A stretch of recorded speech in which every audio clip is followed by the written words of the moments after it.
परिवहन विभाग में जो है ऐसी स्थिति बनी हुई है कि हम लोग देख के दंग हैं कि बस का भाड़ा बढ़ गया। आज तक इस पर लिस्ट जारी नहीं हुआ। हमारी मौजूदगी जेडीयू के प्रदेश कार्यालय में है। देखिए यहाँ पे जो है जन सुनवाई होती है और जन सुनवाई के लिए जो है पूरे बिहार से जनता दल यूनाइटेड के प्रदेश कार्यालय में आते हैं और हमारे साथ बात करने के लिए यहाँ से जो फरियादी है वो है आज क्या हुआ कि आप लोग जो है जेडीयू कार्यालय में पहुंचे हैं।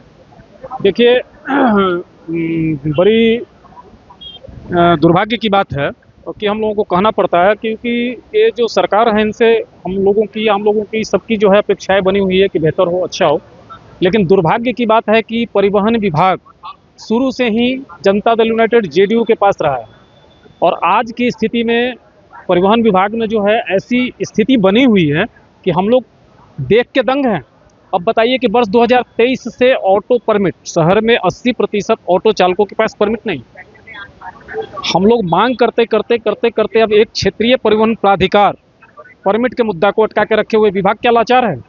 एक सरकार के विभाग से सरकार से बढ़ के ये प्राधिकार तो नहीं है। विभागीय आदेश होने के बाद क्षेत्रीय परिवहन प्राधिकार ऑटो चालकों को परमिट नहीं दे रहा, नंबर 1।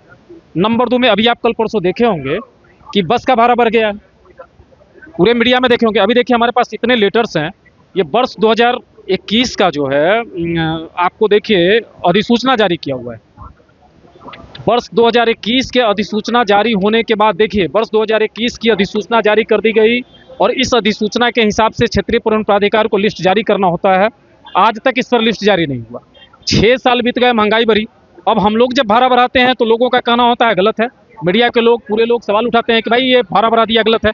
तो सरकार तय नहीं करता है, हम बढ़ाते हैं तो गलत है। तो आखिर ये लोग गरीब आदमी क्या करे। इंश्योरेंस का पैसा बढ़ता जा रहा है, विभागीय हर टैक्स का पैसा बढ़ता जा रहा है, टोटल चीज बढ़ता जा रहा है। बस का किराया आपने बढ़ा दिया, उस पर फरमान आपने दे दिया, लेकिन हम लोग जो ये दे रहे हैं इसकी कोई सुनवाई नहीं। इससे साफ जाहिर होता है कि ये सरकार सिर्फ और सिर्फ पूंजीपतियों के लिए काम करता है। ये गरीबों को सुनने के लिए तैयार नहीं है, गरीबों को लालच दे करके वोट देता है और ये सरकार में बैठ करके गरीबों पर अत्याचार करता है।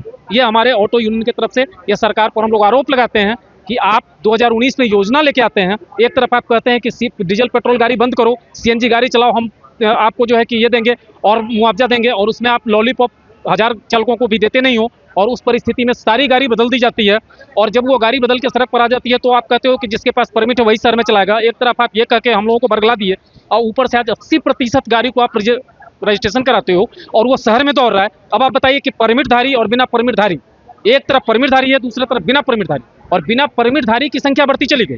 आज सड़क पर अराजकता का माहौल बना और जब अराजकता का माहौल बनता है तो आप एक साथ सबको लपेटते हैं और जो ऑलरेडी परमिटधारी है उसको भी उस कटघरे में खड़ा करते हैं। ये गंदा इंसान है। तो आप परमिट दे नहीं रहे हो, आप विधिवत करिए ना। ये आपने अधिसूचना जारी किया कि भैया ये करने हैं, ये देखिए ये विभागीय अधिसूचना जारी कर दिया गया। देखिए ये अधिसूचना है, इसमें स्पष्ट किया हुआ है। तो सरकार अपनी अधिसूचना को लागू नहीं कर रहा है और दोष दे रहा है, पब्लिक को दोष दे रहा है, हम लोगों को। क्या सरकार की लापरवाही है या अफसरशाही है?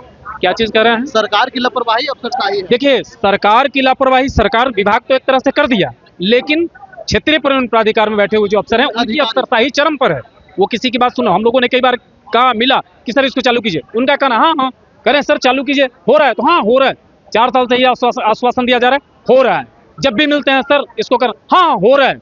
आप जाकर के पूछिए आरटीए सेक्रेटरी से, तो पटना आरटीए सेक्रेटरी उनसे जाकर के पूछिए, उनका नाम मनोज कुमार चौधरी, आप उनसे जाकर के पूछिए। जब भी हम लोग उनसे मिलते हैं कहते हैं कि भाई इनको विधिवत व्यवस्थित करिए, क्योंकि बिहार में बेरोजगारी है, लोग रोजगार कर रहा है, चाहे कोई सड़क पर फुटपाथ पर दुकानदारी कर रहा हो या ऑटो चला रहा हो, ट्रक चला रहा हो, प्लेन चला रहा हो, ट्रेन चला रहा हो, सब चीज रोजगार से जुड़ा हुआ है। तो जो लोग रोजगार कर रहा है उसको कम से कम व्यवस्थित करिए। आप एक तरफ परमिट नहीं देते हैं, दूसरी तरफ परमिट ऑफ वायलेशन का 10,000 फाइन है, दूसरी तरफ आप धमकी देते हैं कि पुलिस भी पकड़ते तो फाइन कर देते। जी बिल्कुल, उसके आड़ में शोषण होता है। कमाते नहीं उतना। परमिट ऑफ वायलेशन में सुनिए, नए परिवहन एक्ट में परमिट ऑफ वायलेशन का फाइन 10,000 रुपया है। आप देखिए परिवहन एक्ट, एमबी एक्ट देखिए, और एक तरफ आप परमिट नहीं दे रहे हैं, दूसरी तरफ ऑटो चालकों का शोषण होता है। आप जा करके देखिए कि हो क्या रहा धरातल पर। तो ये सरकार और प्रशासन की जो है अफसरशाही चरम पर है और इस तरह से कोई भी काम ये लोग कर नहीं रहे। और दूसरी तरफ मेरा परिचय हुआ राजेश चौधरी, महानगर ऑटो चालक संघ बिहार पटना महासचिव। तो देखिए ऑटो चालक जिस तरह से जो है लगातार परेशान है, इन्होंने जो है परिवहन मंत्री से मिलने के लिए आए, लेकिन अभी तक जो है इन्होंने नहीं मिला है। लेकिन इन्होंने कहा है कि देखिए विभाग तो पास कर दिया, लेकिन जो विभाग के पदाधिकारी हैं उन्होंने अभी तक इस मामले पर कोई संज्ञान नहीं लिया है। हम लोग बार बार कहते रहते हैं, लेकिन इसके बावजूद भी हम लोग की बात सुनी नहीं जाती है। इंशाल्लाह के लिए पटना से ब्रजेश कुमार।